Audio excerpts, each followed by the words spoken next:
فطرتيش. لا يا ماما مش جعانة. تعالي يلا كلي موز. لا يا ماما مش بحب الموز وانت عارفة كده. ده الموز جميل. مش عايزة يا ماما مش بحبه. تعالي يلا اتغدي معانا الطبق اهو. مش جعانة يا ماما. تعالي يلا كلي تفاح. مش عايزة يا ماما. هو انا كل ما اقولك تعالي كلي تقولي لا مش عايزة لا مش جعانة. يا ماما مش بكون جعانة. تعالي يا زينة خدي عنب. ماليش نفس. تعالي كلي انت ما كلتيش من الصبح. والله يا ماما ما عايزة. ماشي يا جنة. طب يلا طيب عشان تتعشي.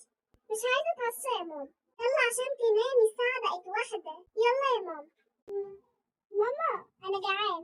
يعني أنا كل شوية أقولك يلا عشان تاكلي يلا عشان تاكلي وأنت اللي تقولي لا مش جعانة. معلش يا ماما جعت فجأة. طب خشي الأكل عندك في المطبخ.